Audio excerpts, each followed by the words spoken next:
Corona काल के बीच बच्चों की पढ़ाई प्रभावित जरूर हुई है, लेकिन अब हरियाणा बोर्ड यहां पर 10वीं कक्षा का परिणाम घोषित कर चुका है। 10वीं कक्षा के रिजल्ट को लेकर शिक्षा मंत्री कंवरपाल गुर्जर ने इंडिया न्यूज से जानकारी साझा करते हुए बताया कि इस बार रिजल्ट इंटरनेशनल असेसमेंट के आधार पर तैयार किया गया है।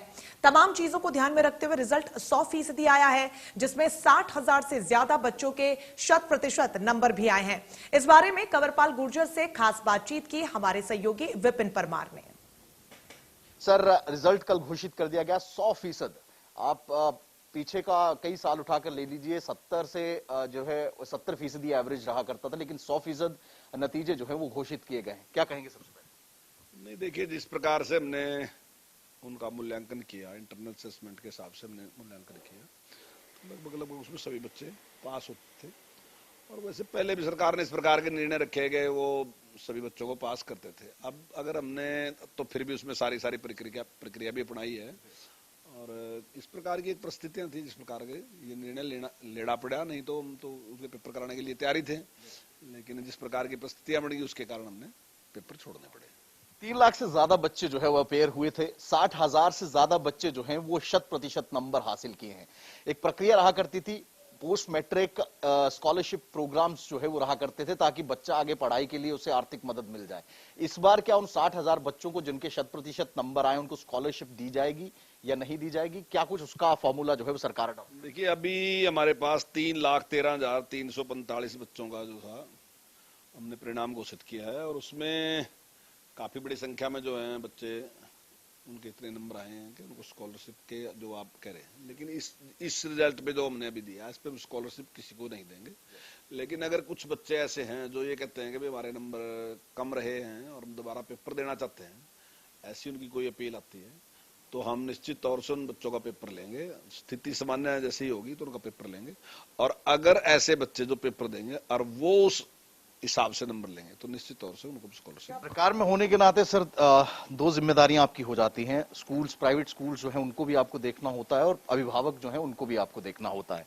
ऐसी परिस्थितियों में अनलॉक की प्रक्रिया की शुरुआत हो चुकी है, लेकिन स्कूल खोलने को लेकर जिस तरह से कोई फैसला कोई आप लेने जा रहे हैं, क्या लिया जाएगा जल्द में स्कूल खोलने का फैसला? और वहीं अभिभावकों के मैसेजेस जो है वो बजना शुरू हो गए हैं कि अब पूरे चार्जेस जो है फीस के लिए जाएंगे प्राइवेट स्कूल्स की ओर से, उसको लेकर क्या?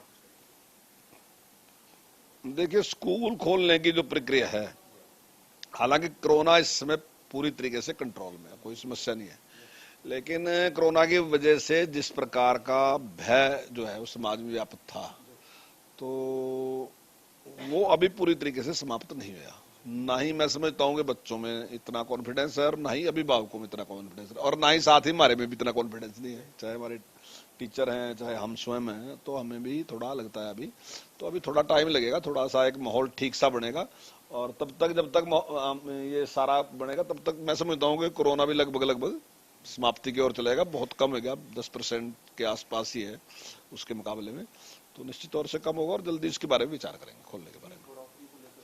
देखिए, फीस बढ़ोतरी का पहले कोई इस प्रकार का नियम नहीं रहा कि कितना बढ़ा सकते हैं। फॉर्म 6 होता है, और उसमें कोई भी प्राइवेट स्कूल है वो लिख के देता है कि वो कितनी फीस लेगा, और जितनी भी उसमें लिख के देगा वो ले सकता है।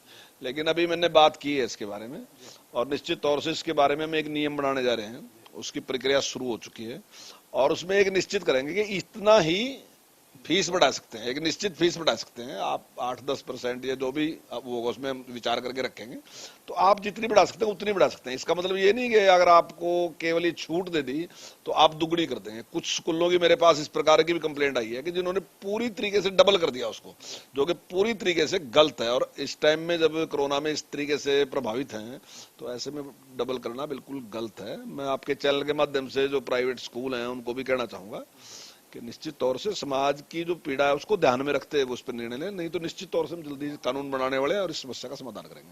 इस तरह की आपदा में कहीं ना कहीं तमाम चीजों को ध्यान में रखते हुए तमाम फैसले जो है वो लिए जाए, और जल्द एक फॉर्मूला फीस बढ़ोतरी को लेकर सरकार बनाने जा रही है। कैमरा पर्सन शशांक के साथ विपिन परमार, इंडिया न्यूज, चंडीगढ़।